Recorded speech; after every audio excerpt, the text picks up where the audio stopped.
नमस्कार, स्वागत है आपका। आप देख रहे हैं न्यूज़ नेशन। मैं हूं आपके साथ संजय यादव। आज चुनाव आयोग की तरफ से 2 राज्यों के चुनावी तारीखों का ऐलान कर दिया गया है और बहुत पहले से इंतजार किया जा रहा था। जम्मू कश्मीर में जब से 370 हटी थी, उसके बाद आपने देखा कि सेना को वहाँ डिप्लॉय किया गया था और राज्यपाल के ज़रिए बाकायदा वहाँ गवर्न किया जा रहा था या फिर सरकार चलाई जा रही थी या फिर कहा जाए कि पूरा स्टेट चलाया जा रहा था। लेकिन उसके बाद बहुत सारे कटाक्ष किए गए थे, केंद्र सरकार को बार-बार कटघरे में खी खड़ा किया जा रहा था। कई बार सदन में आपने देखा, इसके अलावा जो जम्मू कश्मीर की पार्टियाँ हैं, वो भी सरकार से सवाल-जवाब कर रही थी कि आखिर ऐसा क्यों हो रहा है कि यहाँ पर चुनाव नहीं करवाए जा रहे हैं? क्या सरकार की मंशा ठीक नहीं है? लेकिन इन सब बातों का जवाब मिल चुका है। चुनाव आयोग ने 2 दिन का दौरा किया, वहाँ रीजनल पार्टियों से बातचीत की। बातचीत के बाद जो समाधान निकालने की बात आई या फिर चुनाव की तारीखों को लेकर जो ज़िक्र किया जा रहा था, वो फिलहाल अनाउंस हो चुका है और आज चुनाव आयोग की तरफ से हरियाणा और जम्मू कश्मीर दोनों राज्यों को लेकर चुनाव तारीखों का ऐलान हो चुका है। 18, 25 और 1 यानी 18 सितंबर जो पहले दिन वोट पड़ेगा कुछ सीटों पर। इसके अलावा 25 सितंबर को दूसरे फेज का चुनाव होने वाला है। 1 अक्टूबर को तीसरे फेज का जम्मू कश्मीर का अगर जिक्र करें। हरियाणा की बात करें तो हरियाणा में भी 90 सीटों पर एक ही फेज में चुनाव होने वाला है और वो है 1 अक्टूबर को। 4 अक्टूबर को दोनों राज्यों का चुनाव क्लियर हो जाएगा, यानी कुल मिलाकर यह कि परिणाम आ जाएगा। लेकिन क्या वाकई में समीकरण जैसे बनते दिखाई दे रहे हैं या फिर इतने इंतजार के बाद आखिरकार चुनाव का अनाउंसमेंट किया गया है, तारीखों का ऐलान किया गया है, तो कौन सी पार्टी कहाँ मजबूत है? दोनों ही राज्यों में क्या राजनीतिक समीकरण बनते दिखाई दे रहे हैं? और 2 राज्यों का और जिक्र किया जा रहा था जिसमें महाराष्ट्र भी था और झारखंड भी था। आखिर वहां पर चुनाव का अनाउंसमेंट क्यों नहीं किया गया? ये तमाम पहलुओं को लेकर मेरे साथ नवीन जी, हमारे वरिष्ठ सहयोगी इस वक्त जुड़ रहे हैं। इनसे समझने की कोशिश करेंगे। नवीन जी, स्वागत है आपका। अब जरा ये बताइए कि जम्मू कश्मीर आज तो चुनाव आयोग की प्रेस कॉन्फ्रेंस में 2 राज्यों का अनाउंसमेंट कर दिया गया। हरियाणा 1 फेज में चुनाव और जम्मू कश्मीर में 3 फेज में चुनाव। सबसे पहले जिक्र करेंगे जम्मू कश्मीर का। 370 हटा, उसके बाद वहां के रीजनल पार्टियों ने बीजेपी पर कटाक्ष किए। लोकसभा, राज्यसभा में बार-बार सवाल उठाए जाते रहे। सरकार की मंशा पर सवाल उठाए जाते रहे कि सरकार यहाँ पर वाकई में चुनाव करवाएगी कि नहीं करवाएगी, इससे जनता का नुकसान हो रहा। आज उन सारे सवालों का जवाब मिल चुका है। देखिए, जब 370 हटाओ उसके हाँ। बाद जो है एक नई तरीके का संविधान वहाँ लागू हुआ। वो हम्म। संविधान था भारतीय संविधान। हाँ। अभी तक उनका अपना अलग हाँ। मामले चल झंडा रहे थे। तक। झंडा तक अलग था। हम्म। तो जब कोई इतना बड़ा परिवर्तन होता है तो उसके बाद सबसे पहले तो ये जरूरी था कि वहाँ पर लॉ एंड ऑर्डर की सिचुएशन कैसी हो। उस लोगों को, वहाँ के राजनीतिक दलों को, वहाँ के लोगों को इस नए निजाम के बारे में, इस नई सत्ता के बारे में जानकारी मिले। बिल्कुल। और वहाँ सुरक्षा बहुत बड़ा मुद्दा रहा है। माफ कीजिएगा। तो उसमें क्या है कि उस वजह से इसमें थोड़ा सा डिले हुआ। फिर अभी आप देखेंगे कि जैसे ही चुनाव की तैयारियां शुरू होने लगी, ऐसा माना जा रहा था पहले तो कि ये लोकसभा चुनाव के साथ ही चुनाव हो जाएंगे, लेकिन फिर वो टाल दिया गया। तो अब जो है क्योंकि नए परिसीमन हुआ है वहाँ सीटों का। पहले सीटें जो थी वो कुछ और थी। कश्मीर रीजन के पास ज्यादा सीटें थी। लद्दाख भी इसका हिस्सा था। अब जो है कश्मीर रीजन और जम्मू रीजन दोनों के अंदर सीटों का बंटवारा हुआ है। 90 सीटें हो गई है, पहले सीटें 120 थी। उसके बाद जो है अब इन 90 सीटों के अंदर भी जो है उधमपुर और जम्मू, कठुआ, ये जो नीचे के जो जिले हैं, जो हिंदू बहुल जिले माने जाते हैं, पहले जम्मू रीजन में थे जी, या कहा जाए कि वहाँ उनके अंदर सीटों की संख्या में अब थोड़ी बढ़ोतरी हुई है। परिसीमन इस तरीके से किया गया है। पहले जो था उसके अंदर जो घाटी की सीटें थी, किश्तवाड़ और पुंछ, अनंतनाग, राजौरी और श्रीनगर, इधर की जो सीटें थी, उधर की सीटों का बंटवारा ज्यादा था। वहाँ राजनीति वहाँ की ही वर्चस्व वाली मानी जाती थी पूरे जम्मू कश्मीर की। तो इसलिए अब इस बार जो है नई तरीके का परिसीमन है।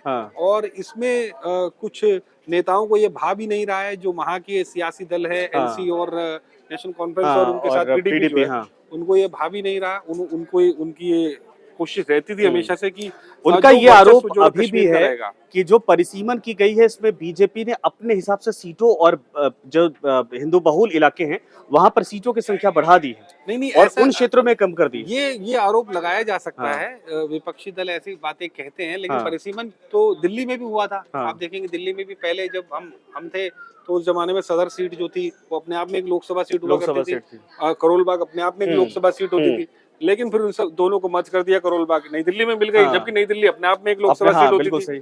सदर बाजार को चांदनी चौक में मर्ज कर दिया। खैर ये तो आरोप है उनके हिसाब से पॉलिटिकल। हाँ, बिल्कुल सही। चुनाव आयोग जो है देशकाल परिस्थिति के अनुरूप जो है निर्णय लेता है, जनसंख्या के आधार पर निर्णय लेता है। और जब थाना क्षेत्र और जो है डिस्ट्रिक्ट मजिस्ट्रेट उसका हिसाब से पूरा जो डिविजनल बेंच होती है वो तैयारी करती है कि आखिरकार क्षेत्रवार तरीके से नंबर ऑफ वोटर्स को, क्योंकि पहाड़ी इलाका वैसे ही है, ज्यादा से ज्यादा लोगों तक वोटिंग हो जाए, तो इस हिसाब से परिसीमन किया जाता है। और उसके अंदर कहीं से भी किसी राजनीतिक दल का कोई आज के अनाउंसमेंट के बाद, चूंकि लद्दाख तो यूटी है, लेकिन जम्मू कश्मीर को जो यूटी का दर्जा दिया गया था वो खत्म हो जाएगा, पूर्ण राज्य का दर्जा मिलेगा? जी नहीं, यूटी तो जैसे दिल्ली एक यूटी है विधानसभा वाली, वैसे ही वो यूटी रहेगी। दिल्ली के अंदर जो है जमीन और जो है लॉ एंड ऑर्डर, वो दोनों, क्योंकि वो राजधानी है, तो ये दोनों के अधिकार जो है वो केंद्र के पास रहते हैं, क्योंकि यहाँ केंद्र का शासन रहता है ज्यादातर। सारे मंत्रालय यहाँ पर है, पूरे देश की सत्ता जो है यहाँ से चलती है, इसलिए यहाँ का लैंड जो कि डीडीए देखता है वो केंद्र सरकार का है, और लॉ एंड ऑर्डर जो दिल्ली पुलिस जो भी केंद्र सरकार का। यही तो पीडीपी और नेशनल कॉन्फ्रेंस यही बार बार तो कह रही कि यहाँ अगर मुख्यमंत्री भी बनवाया जा रहा है तो वो कठपुतली होगा, सब कुछ तो राज्यपाल करेंगे और केंद्र सरकार बैठकर करवाएगी। देखिए दिल्ली के अंदर जो है आप और देखिए आप चीजों को, सड़क वो राज्य सरकार के अंतर्गत, ट्रांसपोर्टेशन राज्य सरकार के अंतर्गत है, बिजली राज्य सरकार के अंतर्गत है, पानी राज्य सरकार के अंतर्गत है, स्वास्थ्य राज्य सरकार के अंतर्गत है। तो जो मूलभूत सुविधाएं एक राज्य के अंदर होनी चाहिए, उनके निवासियों को होनी चाहिए, उनके डोमिसाइल को होनी चाहिए, वो सब स्टेट का जो है रिस्पॉन्सिबिलिटी है। तो वो उसका अधिकार यहाँ की निर्वाचित सरकार को दिया गया है। लैंड अथॉरिटी किसके पास रहेगी? लैंड अथॉरिटी जो है वो दिल्ली के अंदर जैसे केंद्र के पास है, वहां पर भी इस तरीके का कोई नियम बनाया जाएगा या बना है, क्योंकि अभी फिलहाल जो है राज्यपाल, वहां का उपराज्यपाल ही सर्वोपरि है, तो उसको लेकर के भी बात हो रही है कि वहाँ, क्योंकि देखिए जम्मू कश्मीर एक अलग तरीके का स्टेट है, वहां पर अभी तक इंडस्ट्रियलाइजेशन नहीं हुआ है, भौगोलिक परिस्थितियां अलग है। हाँ, तो इसलिए अब कोशिश ये केंद्र की रहेगी कि किसी तरह वहां पर भूमि के अधिग्रहण को लेकर के कोई ऐसा कानून हो जिसके अंदर कोई जो है इंडस्ट्रीज वहां पर आए और वहां इंडस्ट्रीज लगे, वहां के लोगों को रोजगार मिले, वहां का डेवलपमेंट भी एक नॉर्मल इंडिया की जो सिटीज हैं उनकी तरह ही वहां का डेवलपमेंट भी हो, वहां पर भी बड़े बड़े जो है मॉल्स बने, वहां पर भी बड़ी बड़ी इंडस्ट्रीज सेटअप हो, आईटी हब बने, वहां भी कई सारी चीजें हो, ताकि वहां का जो रीजन में जो मैदानी इलाका है वहां पर चीजें हो सकती है। मुझे लग रहा है कि अच्छा, तो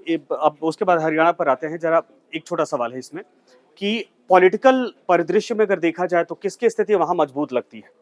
क्या वाकई में पीडीपी, नेशनल कॉन्फ्रेंस जो है, और इन सब के अलावा वहां भारतीय जनता पार्टी का पिछले 2-3 सालों में जो मजबूत हुई है, उभार हुआ है, क्या वाकई में चुनौतियां इस बार बीजेपी बनाम सब होंगे, या कैसे आप देखते हैं?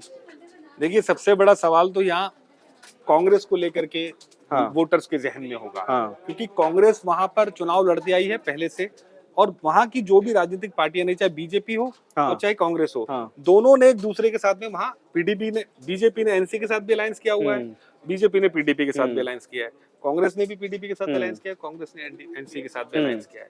तो कांग्रेस के लिए अब बड़ा सबब ये है क्योंकि 370 का विरोध करने वाले दोनों वहां के पुराने दल हैं, एनसी और पीडीपी, और कांग्रेस यदि उनके साथ अलायंस करती है तो पूरे देश में ये मैसेज जाता है कि आप 370 के विरोध करने वालों के खिलाफ वहां पर खड़े हैं।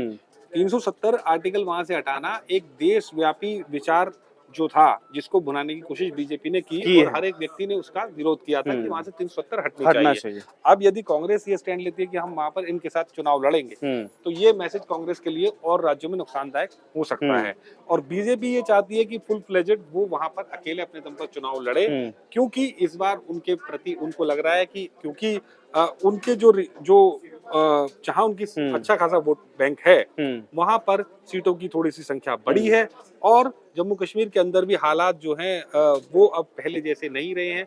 कई बीजेपी के फेवर में कही है, 370 वाला मसला है जो हिंदुओं का वोट दिलवाएगा, जम्मू रीजन में सीटें बढ़ी हैं जहां बीजेपी की थोड़ी पकड़ है। ये भी तीसरा ये है कि जो परिवर्तन 2-3 सालों में वहां दिखा है, अगर वहां की जनता वाकई में उसको समझ रही, चाहे डेवलपमेंट हो, चाहे लॉ एंड ऑर्डर की बात हो, चाहे वहां विकास को लेकर जो जितने भी काम करवाए गए हैं, अगर उसका असर दिखा तो बीजेपी इन तमाम पहलुओं को लेकर लग रहा है बीजेपी को शायद यहाँ पर बीजेपी होल्ड मजबूत कर सकती है। देखिए कई ऐसे मुद्दे हैं जिनका जम्मू कश्मीर के लोगों को फायदा होगा, घाटी के लोगों को भी बहुत फायदा हुआ है। वहाँ के लोग कहते हैं कि रोजगार के संसाधन बढ़े हैं, पहले से घाटी के अंदर रोजगार के संसाधन बढ़े हैं, घाटी में जो है लोगों के लिए अवसर बहुत ज्यादा हुए हैं।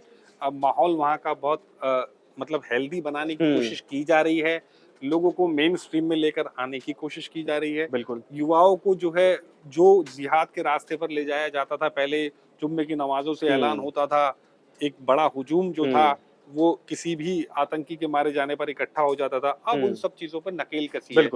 एक बार वहां के पूर्व राज्यपाल जो थे, उस जमाने में तो राज्यपाल ही तो थे, अब यूटी बन गया, उन्होंने कहा था कि मैं नाम उनका नहीं लेना चाहूंगा इस वक्त क्योंकि वो अब किसी और खैर राजनीतिक सभी दल के जानते साथ हैं में उनको। हैं। हाँ। तो उन्होंने ये बात कही थी कि मैं चाहता हूं कि यहाँ का जो युवा है वो यहाँ यहाँ चर्चाओं के लिए जगह बने, या कॉफी शॉप्स बने, या लाइब्रेरीज बने, या ऐसे मंच बने, सेंटर्स बने जहाँ पर युवा जो है चर्चाएं करे, युवा जो है बेतुकी बातों में और ऐसी गलत चीजों के अंदर इन्वॉल्व ना हो जिनके नाम पर उन्हें बरगलाया जा रहा है।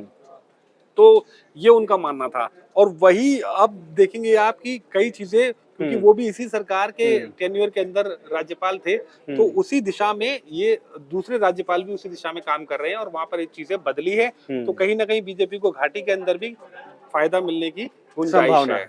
अच्छा, अगर हरियाणा का जिक्र करें, चूंकि एक ही फेज में यहाँ चुनाव करवाया जा रहा है, 4 तारीख को रिजल्ट है, लेकिन उसके 3 दिन पहले यहाँ चुनाव होगा 1 अक्टूबर को। हरियाणा का माहौल क्या कहता है? हरियाणा में क्या वाकई में भारतीय जनता पार्टी फिर से सत्ता में वापसी कर पाएगी, या चुनौतियां हैं यहाँ पर? क्योंकि कांग्रेस भी मजबूत हो रही है यहाँ पर, आम आदमी पार्टी सभी सीटों पर चुनाव लड़ रही है, और जेजेपी तो है ही है, आईएनडी जो है इनेलो, तो वो उसका अपना समीकरण है। जी, हरियाणा के अंदर इस बार बीजेपी के सामने चुनौती जरूर है, क्योंकि पिछली बार हम देखेंगे कि पिछली बार जेजेपी ने किसी तरह उनकी सरकार को बचा लिया, और इस बार जेजेपी उनके साथ नहीं है। इस बार उनके साथ आईएनएलडी तो नहीं दिखाई दे रही है।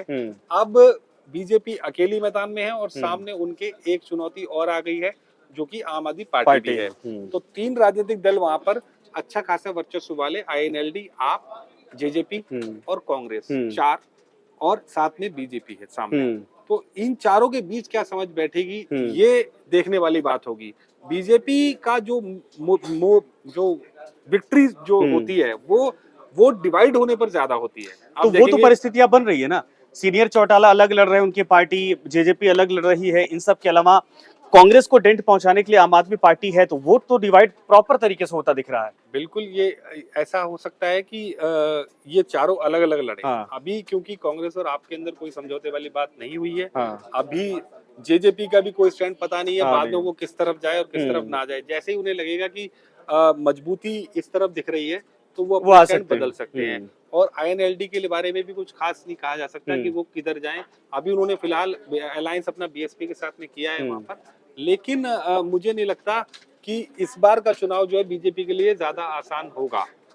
लोकसभा चुनाव की जो सीटें थी, क्या उससे आकलन लगाया जा सकता है राज्य का मूड? देखिए, लोकसभा चुनाव में जो रीजन है, जैसे गुड़गांव रीजन की हम बात करें, रेवाड़ी, महेंद्रगढ़, नारनौल, 3 जिले ये हैं गुड़गांव लगा करके। इन तीनों जिले के अंदर बीजेपी जो है पहले से भी मजबूत रही है और इस बार भी मजबूती के साथ वापस आई। कोशिश जरूर की थी वहां पर राज बब्बर ने, लेकिन सफल नहीं हो पाया। लेकिन इसी जिले के अंदर इन 3 जिलों के बीच में एक दूसरी साइड हम देखें तो जो कि नूह की बेल्ट है, जो कि मेवात रीजन है, और उसके बगल में फरीदाबाद है। ये जो क्षेत्र है, इसके अंदर फरीदाबाद की बात करें तो यहाँ गुर्जर बहुल क्षेत्र है। यहाँ भी कृष्णपाल गुर्जर जो है अभी सांसद है, और बीजेपी का वोट बैंक ठीक ठाक है वहां पर। नूह का जो क्षेत्र है, पलवल का जो इलाका है, वहां पर जो है कांग्रेस को बड़ा थोड़ी मुस्लिम बहुल इलाका है। जी, मुस्लिम बहुल इलाका है, वहाँ कांग्रेस जो है अच्छा खासा अपना परफॉर्मेंस देती है। जाट बेल्ट भी की बात करें तो रोहतक, जींद, इस बेल्ट के अंदर, क्योंकि हुडा रोहतक के रहने वाले हैं, वहां उस बेल्ट में उधर उनका वर्चस्व है। थोड़ी सी आगे जाएंगे तो जींद के अंदर चौटाला परिवार का बहुत अच्छा खासा प्रभाव है। सीटें जो है दोनों तरफ बढ़ती है जाटलैंड के अंदर। पंजाबी बेल्ट की हम बात करें तो करनाल हो गया, और उसके आगे हम यमुनानगर आ गया, और उसके आगे पंचकुला। ये 3 जो जिले हैं, इन जिलों के अंदर बीजेपी की अच्छी खासी पिछली बार सीटें आई थी। इस बार इनको उम्मीद है कि हम वही परफॉर्मेंस दोबारा निभाएंगे, दोहराएंगे, क्योंकि लेकिन इस बार उनके सामने खट्टर जैसा फेस नहीं है, जो कि खुद पंजाबी समुदाय से थे। तो इसलिए शायद इस बार बीजेपी के लिए थोड़ी सी चुनौती हो सकती है, क्योंकि समीकरण बदले हैं लोकसभा चुनाव के बाद। कांग्रेस का उभार दिखाई दे रहा है, और मुश्किलें भी कांग्रेस के लिए हैं, लेकिन देखते हैं कि 31 से ज्यादा सीटें इस बार ला पाती नहीं। इसीलिए हुड्डा साहब बीच में शायद किसी बात को लेकर जिक्र हुआ था, उन्होंने कहा कांग्रेस पार्टी किसी से अलायंस नहीं करेगी। मुझे लगता है कांग्रेस को ये उम्मीद है कि इस बार परिवर्तन यहाँ पर होने वाला नहीं, लेकिन कांग्रेस के लिए मुश्किल भी है, क्योंकि हुड्डा साहब भी हैं, शैलजा भी हैं, कई सारे सेंटर्स वहां बने हुए हैं, और दूसरा आप भी डेंट मार रही है, आपके भी ठीक ठाक डेंट मार रही है, और दूसरे भी जो आम आदमी पार्टी के अलावा आईएनएलडी और जाट बेल्ट के अंदर ही दूसरे जो जेजेपी है, वो भी वहां खड़ी है। तो आखिरकार हुड्डा अपने आप को जो हुड्डा का पूरा वर्चस्व है वो जाट नेता के रूप में ही है। कांग्रेस के क्षेत्रवार नेता अलग अलग जिलों के अंदर बशर्ते हो, लेकिन जो इस बेल्ट का नेता है वो मैं मानूं तो चौटाला परिवार का ज्यादा वर्चस्व उस बेल्ट में माना जाता है। ठीक है, बिल्कुल नवीन जी, धन्यवाद इस बातचीत के लिए। लेकिन ये ज़रूर है कि अब इंतज़ार करिए, अब से माहौल बनना शुरू हो चुका है, आचार संहिता लग चुकी है और किसका पलड़ा भारी होता है, ये चुनावी जब कैंपेन शुरू हो जाएगा, रैलियाँ शुरू होंगी, उसके बाद आपको पता चल जाएगा कि वाक़ई में दोनों राज्यों में कौन भारी पड़ता दिख रहा है और जम्मू-कश्मीर को लेकर सबका फ़ोकस इस वक़्त बना हुआ है। धन्यवाद आपसे।